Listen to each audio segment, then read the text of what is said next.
Hi friends, ഞങ്ങളുടെ ഇന്നത്തെ കഥയുടെ പേര് ഇതാണ്. മോഹൻലാലിനും മമ്മൂട്ടിക്കും കിട്ടിയ വരം. കേരളത്തിലെ രണ്ട് പ്രശസ്ത നടന്മാരാണ് മോഹൻലാലും മമ്മൂട്ടിയും. അവർ നല്ല സുഹൃത്തുക്കളായിരുന്നു. പക്ഷേ അവർക്കിടയിൽ സൗഹൃദപരമായ മത്സരവും ഉണ്ടായിരുന്നു. അഭിനയത്തിലും ജനപ്രീതിയിലും അവാർഡുകളിലും അവർ പരസ്പരം മറികടക്കാൻ എപ്പോഴും ശ്രമിക്കുകയും അതിനായി വളരെ പ്രയത്നിക്കുകയും ചെയ്യുന്നവർ ആയിരുന്നു. ഒരു ദിവസം ഒരു മാന്ത്രികൻ അവരുടെ മുമ്പിൽ പ്രത്യക്ഷപ്പെട്ട് പറഞ്ഞു, എനിക്ക് നിങ്ങളോട് രണ്ടുപേരോടും ഒരു വെല്ലുവിളിയുണ്ട്. അത് വിജയിച്ചാൽ ഞാൻ നിങ്ങൾ ഓരോരുത്തരുടെയും ആഗ്രഹങ്ങൾ നിറവേറ്റും. ആദ്യം ഞാൻ നിങ്ങൾക്ക് 2 മാന്ത്രിക സാധനങ്ങൾ തരും. പക്ഷേ നിങ്ങൾ അത് മറ്റുള്ളവരെ മാത്രം സഹായിക്കാൻ ഉപയോഗിക്കണം. ഏറ്റവും നല്ല കാര്യങ്ങൾ ചെയ്യുന്നയാൾ വിജയിയാവും. സമ്മാനം നേടും. മോഹൻലാലും മമ്മൂട്ടിയും വെല്ലുവിളി ഏറ്റെടുക്കുകയും തങ്ങളുടെ ആഗ്രഹങ്ങളെക്കുറിച്ച് നന്നായി ചിന്തിക്കുകയും ചെയ്തുവെച്ചു. കുട്ടികളെ വിവിധ സ്ഥലങ്ങളിൽ എത്തിച്ച് ലോകത്തെക്കുറിച്ച് പഠിപ്പിക്കാൻ കഴിയുന്ന ഒരു മാജിക് സ്കൂൾ ബസ് വേണമെന്ന് മോഹൻലാൽ തീരുമാനിച്ചു. ആളുകൾക്ക് അവരുടെ യഥാർത്ഥ സ്വഭാവം കാണിക്കാനും അവരെ തിരിച്ചറിവിലൂടെ സന്തോഷിപ്പിക്കാനും കഴിയുന്ന ഒരു മാന്ത്രിക കണ്ണാടിക്കായി ആഗ്രഹിക്കാൻ മമ്മൂട്ടി തീരുമാനിച്ചു.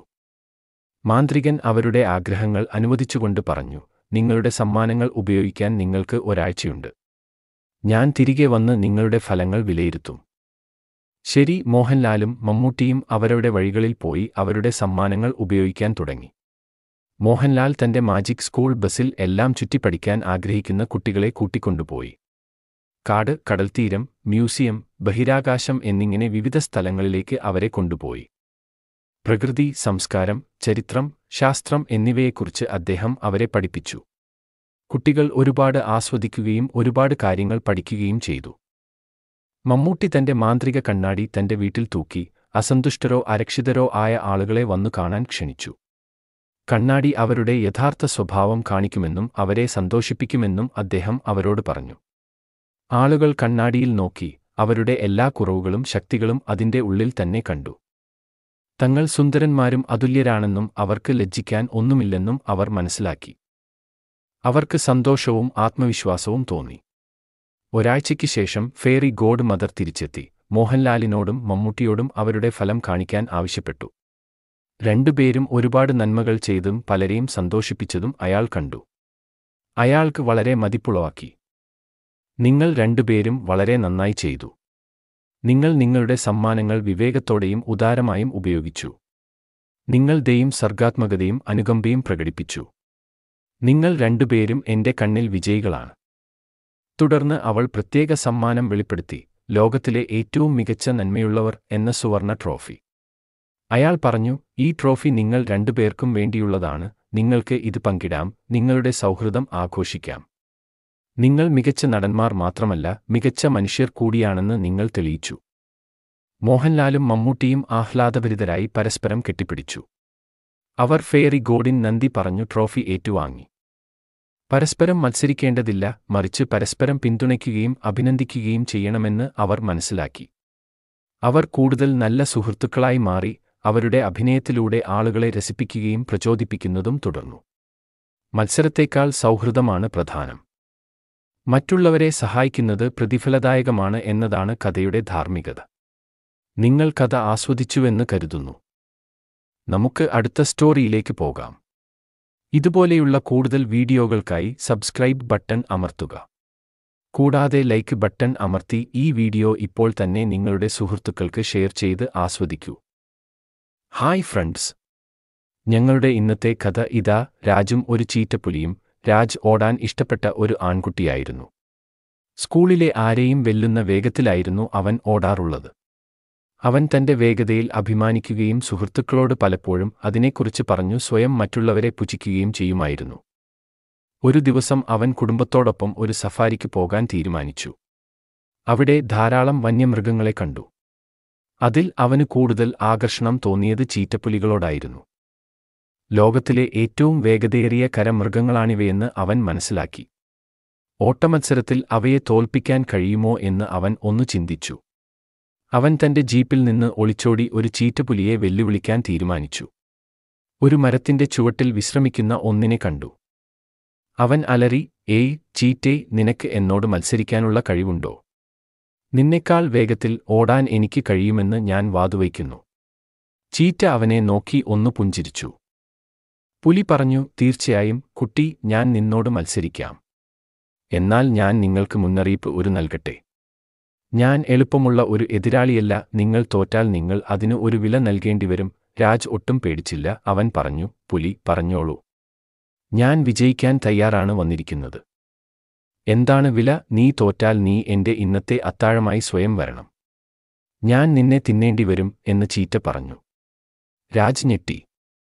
താൻ ചെയ്തത് വലിയ തെറ്റാണെന്ന് അയാൾക്ക് മനസ്സിലായി. അവൻ പിൻവാങ്ങാൻ ശ്രമിച്ചു, പക്ഷേ ചീറ്റ അപ്പോഴേക്കും ഓടാൻ തയ്യാറായി നിന്നിരുന്നു. അതിൽ വളരെ വൈകി. കുട്ടി, ഓട്ടം തുടങ്ങാം. റെഡി, സെറ്റ്, പോകൂ. രാജിനെ പിന്നിലാക്കി ചീറ്റ ഒരു ബുള്ളറ്റ് പോലെ പാഞ്ഞു. രാജ് കഴിയുന്നത്ര വേഗത്തിൽ ഓടി, പക്ഷേ അവന് ചീറ്റയുമായി പൊരുത്തപ്പെടാൻ പറ്റുന്നില്ല. പെട്ടെന്നുതന്നെ ഫിനിഷിംഗ് ലൈനിൽ തന്നെ കാത്തു ചുണ്ടുകൾ നനച്ചു നിൽക്കുന്ന ചീറ്റപ്പുലിയെ അവൻ കണ്ടു. രാജ് ഭയന്നു വിറച്ചു. തന്റെ നാശമായെന്നു അവനറിയാമായിരുന്നു. അവസാനം തന്നെ രക്ഷിക്കാൻ അവൻ ചീറ്റയോട് അപേക്ഷിച്ചു. അവൻ പറഞ്ഞു, ദയവായി ചീറ്റ, എന്നെ തിന്നരുത്. പരുഷമായും അഹങ്കാരമായും പെരുമാറിയതിൽ ഞാൻ ക്ഷമ ചോദിക്കുന്നു. ഞാൻ എന്റെ പാഠം പഠിച്ചു. വേഗതയല്ല എല്ലാം. ദയവായി ഞാൻ പോകട്ടെ. ചീറ്റ അവനെ നോക്കി പറഞ്ഞു, കുഞ്ഞേ, നീ വിഷമിക്കേണ്ട. ഞാൻ നിന്നെ തിന്നാൻ പോകുന്നില്ല. ഞാൻ നിന്നെ ഒരു പാഠം പഠിപ്പിക്കുകയായിരുന്നു. നീ ഒരിക്കലും അമിത ആത്മവിശ്വാസം പ്രകടിപ്പിക്കരുത്. മൃഗങ്ങളെയും അവയുടെ ആവാസ വ്യവസ്ഥകളെയും ബഹുമാനിക്കുക. അവയെ വെല്ലുവിളിക്കാതിരിക്കുക. അവ നിങ്ങളുടെ വിനോദത്തിനല്ല, അവയുടെ നിലനിൽപ്പിന് വേണ്ടിയാണ് ഇവിടെയുള്ളത്. രാജിന് ആശ്വാസമായി. ചീറ്റയ്ക്ക് നന്ദി പറഞ്ഞ് വീണ്ടും ക്ഷമാപണം നടത്തി. തന്റെ തെറ്റ് ഒരിക്കലും ആവർത്തിക്കില്ലെന്ന് അദ്ദേഹം വാഗ്ദാനം ചെയ്തു. അവൻ ജീപ്പിലേക്ക് ഓടിച്ചെന്ന് കുടുംബത്തെ കെട്ടിപ്പിടിച്ചു. എന്താണ് സംഭവിച്ചതെന്നും ചീറ്റ തന്നെ എങ്ങനെ രക്ഷിച്ചെന്നും അദ്ദേഹം അവരോട് പറഞ്ഞു. അവൻ സുരക്ഷിതനാണെന്നതിൽ അവർ സന്തോഷിച്ചു. എങ്ങനുണ്ട് കൂട്ടുകാരെ ഈ കഥയുടെ ധാർമ്മികത ഇതാണ്: അമിത ആത്മവിശ്വാസം പുലർത്തുകയും മറ്റുള്ളവരെ ബഹുമാനിക്കാതിരിക്കുകയും ചെയ്യരുത്. നിങ്ങൾ കഥ ആസ്വദിച്ചുവെന്ന് കരുതുന്നു. നമുക്ക് അടുത്ത സ്റ്റോറിയിലേക്ക് പോകാം. ഇതുപോലെയുള്ള കൂടുതൽ വീഡിയോകൾക്കായി സബ്സ്ക്രൈബ് ബട്ടൺ അമർത്തുക. കൂടാതെ ലൈക്ക് ബട്ടൺ അമർത്തി ഈ വീഡിയോ ഇപ്പോൾ നിങ്ങളുടെ സുഹൃത്തുക്കൾക്ക് ഷെയർ ചെയ്ത് ആസ്വദിക്കൂ. ഹായ് ഫ്രണ്ട്സ്, നമ്മുടെ ഇന്നത്തെ കഥയാണ് ചിരിക്കുന്ന ഉറുമ്പും സൺഗ്ലാസ് ദിനോസറും. എപ്പോഴും മറ്റുള്ളവരെ കളിയാക്കാൻ മാത്രം ഇഷ്ടപ്പെടുന്ന ലീല എന്നൊരു ചിരിക്കുന്ന ഉറുമ്പ് ഉണ്ടായിരുന്നു. ഒച്ചിനെ സാവധാനത്തിൽ നടക്കുന്നതിലും മുള്ളന് രോമമുള്ളതിനാലും തവളയെ മെലിഞ്ഞതിനാലും അവൾ കളിയാക്കി ചിരിക്കും. കാട്ടിലെ ഏറ്റവും മിടുക്കനും രസികനുമായ ജീവി താനാണെന്ന് അവൾ കരുതി. അപ്പോഴാണ് അവൾ ഒരിടത്തു ഒരു ദിവസം ഒരു സൺഗ്ലാസ് ധരിച്ച ദിനോസറിനെ കണ്ടുമുട്ടിയത്. അവൻ ആ കാട്ടിലെ പുതിയ ആളായിരുന്നു. അവൻ വളരെ വിചിത്രനായി കാണപ്പെട്ടു. അവനെയും ഇങ്ങനെയും കളിയാക്കാൻ ലീല തീരുമാനിച്ചു. അവൾ അവന്റെ അടുത്തേക്ക് ഓടിച്ചെന്ന് പറഞ്ഞു, ഏയ് വലിയ പല്ലി, എന്തിനാണ് സൺഗ്ലാസ് ധരിക്കുന്നത്? വെയിലിനെ പേടിക്കുന്നുണ്ടോ? അതോ ജാഡ് ഷോ കാണിക്കാൻ ശ്രമിക്കുകയാണോ? ഹാ ഹാ ഹാ. ദിനോസർ ഒന്നും പറഞ്ഞില്ല. അവൻ വെറുതെ ഒന്ന് പുഞ്ചിരിച്ചു നടന്നു. ലീല പിന്നെയും അവനെ നോക്കി ചിരിച്ചുകൊണ്ടിരുന്നു. അവൾ പറഞ്ഞു, നിങ്ങൾ വളരെ വിഡ്ഢിയാണ്. നിങ്ങൾ ഇവിടെയല്ല. നിങ്ങൾ വന്നിടത്തേക്ക് തന്നെ മടങ്ങിക്കോ. നിങ്ങൾക്ക് ഇവിടെ ഒട്ടും സ്വാഗതം ഇല്ല. ഹാ ഹാ ഹാ. ദിനോസർ അപ്പോഴും ഒന്നും പറഞ്ഞില്ല. അവൻ വെറുതെ പുഞ്ചിരിച്ചു നടന്നു. അത് കണ്ടപ്പോൾ ലീലയ്ക്ക് ദേഷ്യം വന്നു. അവൻ ദേഷ്യപ്പെടുകയോ സങ്കടപ്പെടുകയോ ചെയ്യണമെന്ന് അവൾ ആഗ്രഹിച്ചു. അവളുടെ തമാശകളോട് അയാൾ പ്രതികരിക്കണമെന്ന് അവൾ ആഗ്രഹിച്ചു. അവൾ പറഞ്ഞു, താൻ എന്തൊരു ബോറാണ്. നിങ്ങൾക്ക് വികാരങ്ങളൊന്നുമില്ലേ? നിങ്ങൾ ഒരു കല്ല് പോലെയാണ്. നിങ്ങൾ ജീവിച്ചിരിക്കുന്നില്ല എന്ന് തോന്നുന്നു. ഹാ ഹാ ഹാ. ഒടുവിൽ ദിനോസർ അവിടെ നിന്നു. ലീലയുടെ നേരെ തിരിഞ്ഞു. അവൻ പറഞ്ഞു, ക്ഷമിക്കണം ചെറിയ ഉറുമ്പേ. എനിക്ക് നിങ്ങളുടെ തമാശകൾ പ്രതികരിക്കാൻ താൽപ്പര്യം തോന്നുന്നില്ല. നിങ്ങൾ നോക്കൂ, ഞാൻ അന്ധനായതിനാൽ ഞാൻ സൺഗ്ലാസ് ധരിക്കുന്നു. എനിക്ക് ഒന്നും കാണാൻ കഴിയില്ല. എനിക്ക് സൂര്യന്റെയും കാറ്റിന്റെയും കുളിർ മാത്രമേ അനുഭവപ്പെടൂ. ഇവിടുത്തെ കാറ്റിന്റെ, പിന്നെ എനിക്ക് പക്ഷികളുടെയും വെള്ളത്തിന്റെയും ശബ്ദം മാത്രമേ കേൾക്കാൻ കഴിയൂ. പൂക്കളുടെയും പഴങ്ങളുടെയും മണമേ എനിക്കുള്ളൂ. എനിക്ക് മധുരവും പുളിയും മാത്രമേ ആസ്വദിക്കാൻ കഴിയൂ. ജീവിതത്തിലെ ലളിതമായ കാര്യങ്ങൾ മാത്രമേ എനിക്ക് ആസ്വദിക്കാൻ കഴിയൂ. എനിക്ക് കഴിയുന്നത്ര സ്വയം ഞാൻ പുഞ്ചിരിച്ചു സന്തോഷിച്ചു ജീവിക്കുകയാണ്. ലൈലി ഞെട്ടിപ്പോയി. അവൾക്ക് സ്വയം ലജ്ജ തോന്നി. താൻ ദിനോസറിനോട് വളരെ പരുഷവും മോശവുമായാണ് പെരുമാറിയതെന്ന് അവൾ മനസ്സിലാക്കി. അവൻ മണ്ടനോ വിരസനോ കല്ല് പോലെയോ അല്ലെന്ന് അവൾ മനസ്സിലാക്കി. അവൻ ധീരനും ദയുള്ളവനും ജാനിയുമായിരുന്നു. അവനിൽ നിന്ന് ഒരുപാട് പഠിക്കാനുണ്ടെന്ന് അവൾ തിരിച്ചറിഞ്ഞു. അവൾ പറഞ്ഞു, ക്ഷമിക്കണം ദിനോസർ, എനിക്കറിയില്ലായിരുന്നു. എനിക്ക് തെറ്റ് പറ്റി. നിങ്ങൾ വളരെ മാന്യനാണ്. നിങ്ങൾക്ക് എന്നോട് ക്ഷമിക്കാൻ കഴിയുമോ? നിങ്ങൾക്ക് എന്റെ സുഹൃത്താകാൻ കഴിയുമോ? ദിനോസർ പറഞ്ഞു, തീർച്ചയായും ചെറിയ ഉറുമ്പേ, ഞാൻ നിങ്ങളോട് ക്ഷമിക്കുന്നു. നിങ്ങളുടെ സുഹൃത്താകാൻ ഞാൻ ഗ്രഹിക്കുന്നു. വരൂ, ഞാൻ നിങ്ങൾക്ക് കാടിന്റെ അത്ഭുതങ്ങൾ കാണിച്ചുതരാം. ജീവിതത്തിന്റെ സന്തോഷങ്ങൾ ഞാൻ നിങ്ങളുമായി പങ്കിടാം. ലീല ചിരിച്ചുകൊണ്ട് ദിനോസറിനെ അനുഗമിച്ചു. പ്രകൃതിയുടെ സൗന്ദര്യത്തെയും ജീവജാലങ്ങളുടെ വൈവിധ്യത്തെയും വിലമതിക്കാൻ അവൾ പഠിച്ചു. എല്ലാവരെയും ബഹുമാനിക്കാനും സ്നേഹിക്കാനും അവൾ പഠിച്ചു. അവൾ മറ്റുള്ളവരോട് നന്മയോടെ ചിരിക്കാൻ പഠിച്ചു. പിന്നെ അവൾ സന്തോഷത്തോടെ ജീവിച്ചു. എങ്ങനുണ്ട് കൂട്ടുകാരെ ഇന്നത്തെ കഥ? ഈ കഥയുടെ ധാർമ്മികത ഇതാണ്: ഒരു പുസ്തകത്തെ അതിന്റെ പുറംചട്ട വെച്ച് ഒരിക്കലും വിലയിരുത്തരുത്. ഇപ്പോഴും ദയയും വിനയവും ഉള്ളവരായിരിക്കുക. നിങ്ങളുടെ തെറ്റുകളിൽ നിന്ന് സ്വയം തിരിച്ചറിഞ്ഞ് പഠിക്കുക. മറ്റുള്ളവരോട് കൂടെ ചേർന്ന് ചിരിക്കുക, പകരം അവർക്കെതിരെയല്ലാതെ. നിങ്ങൾ കഥ ആസ്വദിച്ചു എന്ന് കരുതുന്നു. നമുക്ക് അടുത്ത കഥയിലേക്ക് പോകാം. ഇതുപോലുള്ള കൂടുതൽ വീഡിയോകൾക്കായി ഇപ്പോൾ തന്നെ സബ്സ്ക്രൈബ് ബട്ടൺ അമർത്തുക. കൂടാതെ ലൈക്ക് ബട്ടൺ അമർത്തി ഈ വീഡിയോ ഇപ്പോൾ നിങ്ങളുടെ സുഹൃത്തുക്കൾക്ക് ഷെയർ ചെയ്ത് ഒരുമിച്ച് ആസ്വദിക്കൂ. ഹായ് ഫ്രണ്ട്സ്, ഞങ്ങളുടെ ഇന്നത്തെ കഥയാണ് പൂച്ചയും കുട്ടിയും. ഒരു ദിവസം ടിമ്മി എന്ന കുട്ടി തന്റെ വീട്ടുമുറ്റത്ത് ഒരു തെരുവ് പൂച്ചയെ കണ്ടെത്തി. ആ പൂച്ചയെ ദത്തെടുക്കാൻ തീരുമാനിച്ച അവൻ അതിന് ഫ്ലഫി എന്ന് പേരിട്ടു. ടിമ്മി ഫ്ലഫിയെ വളരെയധികം സ്നേഹിക്കുകയും അവന് ഭക്ഷണവും വെള്ളവും കളിപ്പാട്ടങ്ങളും സുഖപ്രദമായ കിടക്കയും നൽകുകയും ചെയ്തു. പുതിയ വീടും സുഹൃത്തും കിട്ടിയതിൽ ഫ്ലഫി സന്തോഷവതിയായിരുന്നു. എന്നിരുന്നാലും ഫ്ലഫി വളരെ ജിജ്ഞാസയും വികൃതിയും ആയിരുന്നു. വീട് പര്യവേക്ഷണം ചെയ്യാനും കണ്ടെത്തിയതെല്ലാം ഉപയോഗിച്ച് കളിക്കാനും അവൾ ഇഷ്ടപ്പെട്ടു. ചിലപ്പോൾ അവൻ അവിടെ പാത്രങ്ങൾ തട്ടുകയോ ഫർണിച്ചറുകൾ മാന്തിക്കുഴിക്കുകയോ അല്ലെങ്കിൽ ടിമ്മിയുടെ ഗൃഹപാഠം ചവച്ചച്ച് കഴിക്കുകയോ ചെയ്യും. ടിമ്മി ദേഷ്യപ്പെടുകയും ഫ്ലഫിയെ ശകാരിക്കുകയും ചെയ്യും. പക്ഷേ ഫ്ലഫി വെറും മിയാവ് ചെയ്ത് ഭംഗിയായി അഭിനയിക്കും. അത് കാണുമ്പോൾ ടിമ്മി അവനോട് ക്ഷമിക്കുകയും കെട്ടിപ്പിടിക്കുകയും ചെയ്യും. ഒരു ദിവസം ഫ്ലഫിയെ വീട്ടിൽ തനിച്ചാക്കി ടിമ്മിക്ക് സ്കൂളിൽ പോകേണ്ടി വന്നു. ഫ്ലഫിക്ക് ബോറടിച്ചു. അവൾ അവിടെ കുറച്ച് എന്തെങ്കിലും ചെയ്ത് ആസ്വദിക്കാൻ തീരുമാനിച്ചു. അവൾ അടുക്കള കൗണ്ടറിൽ കയറി ടിമ്മിയുടെ അമ്മ അവന്റെ ജന്മദിനത്തിന് ചുട്ടെടുത്ത ഒരു കേക്ക് കണ്ടു. ഫ്ലഫി അതിന്റെ രുചി അറിയാൻ കൊതി തോന്നിയപ്പോൾ ഒരു കഷ്ണം കടിച്ചെടുത്തു. പിന്നെ ഒന്നുകൂടി കടിച്ചു. കൂടെ മറ്റേ അന്ന്.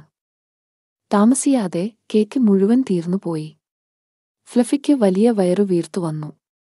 ടിമ്മി സ്കൂളിൽ നിന്ന് വന്നപ്പോൾ അടുക്കളയിലെ കുഴപ്പം കണ്ടു. അവൻ ഞെട്ടി ദേഷ്യപ്പെട്ടു. അവൻ ഫ്ലഫിയെ തിരഞ്ഞു. ഫ്ലഫി സോഫയിൽ ഉറങ്ങുന്നത് അവൻ കണ്ടു. അവൻ അവളെ വിളിച്ചുണർത്തി. ഫ്ലഫി, നിനക്ക് എങ്ങനെ ഇത് ചെയ്യാൻ കഴിയും? നീ എന്റെ ജന്മദിന കേക്ക് കഴിച്ചു മുഴുവൻ തീർത്തു. എനിക്ക് ഇനി നിന്നെ സുഹൃത്താകാൻ താൽപ്പര്യമില്ല. നീ ഇനി എന്റെ കൂടെ വേണ്ട. ഫ്ലഫിക്ക് ഖേദവും ലജ്ജയും തോന്നി. താൻ ചെയ്തത് വലിയ തെറ്റാണെന്ന് അവൾക്ക് മനസ്സിലായി. ടിമ്മിയോട് ക്ഷമ ചോദിക്കാൻ അവൾ ആഗ്രഹിച്ചു. പക്ഷേ എങ്ങനെയെന്ന് അവൾക്കറിയില്ലായിരുന്നു. അവൾ സങ്കടകരമായ കണ്ണുകളോടെ ടിമ്മിയെ നോക്കി. കാലിൽ തല തടവി അടുത്തിരുന്നു. ടിമ്മിക്ക് അപ്പോഴും ദേഷ്യമായിരുന്നു. പക്ഷേ അവൻ ഫ്ലഫിയോട് സഹപം തോന്നി.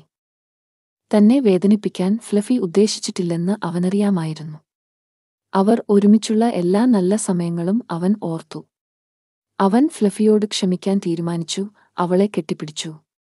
കുഴപ്പമില്ല ഫ്ലഫി. ക്ഷമിക്കണം, ഞാൻ നിന്നോട് കയർത്തു. ഞാൻ ഇപ്പോഴും നിന്നെ സ്നേഹിക്കുന്നു. പക്ഷേ ഇനി അങ്ങനെ ചെയ്യില്ലെന്ന് നീ എന്നോട് വാക്ക് തരണം. ശരി, ഫ്ലഫി തലയാട്ടി. ടിമ്മി തന്നോട് ക്ഷമിച്ചതിൽ അവൻ സന്തോഷിച്ചു. അവൾ അന്ന് ഒരു പാഠം പഠിച്ചു. പിന്നെ ഒരിക്കലും ടിമ്മിയോടെ അങ്ങനെ പെരുമാറിയിട്ടില്ല. ടിമ്മിയുടെ കാര്യങ്ങളിൽ കൂടുതൽ ശ്രദ്ധയും ബഹുമാനവും കാണിക്കാനും അവൾ ശ്രമിച്ചു. ടിമ്മിയും ഫ്ലഫിയും ഏറ്റവും നല്ല സുഹൃത്തുക്കളായി സന്തോഷത്തോടെ ജീവിച്ചു. ഇതിൽ നിന്നും നമ്മൾക്കു എന്ത് മനസ്സിലാക്കാം? സുഹൃത്തുക്കളെ, അത്യാഗ്രഹവും സ്വാർത്ഥതയും ഒരിക്കലും കാണിക്കരുത്. നിങ്ങളുടെ സുഹൃത്തുക്കളെയും അവരുടെ വസ്തുവകളെയും ബഹുമാനിക്കുക. കോപത്തേക്കാൾ നല്ലത് ക്ഷമയാണ്. എങ്കിൽ നമുക്ക് എപ്പോഴും നല്ല സുഹൃത്ത് ബന്ധങ്ങൾ ഉണ്ടാവും. നിങ്ങൾ ഈ കഥ ആസ്വദിച്ചുവെന്ന് കരുതുന്നു. നമുക്ക് അടുത്ത സ്റ്റോറിയിലേക്ക് പോകാം. കൂടാതെ ലൈക്ക് ബട്ടൺ അമർത്തി ഈ വീഡിയോ ഇപ്പോൾ തന്നെ നിങ്ങളുടെ സുഹൃത്തുക്കൾക്ക് ഷെയർ ചെയ്ത് ആസ്വദിക്കൂ. ഇതുപോലെയുള്ള കൂടുതൽ വീഡിയോകൾക്കായി സബ്സ്ക്രൈബ് ബട്ടൺ ഇപ്പോൾ തന്നെ അമർത്തൂ.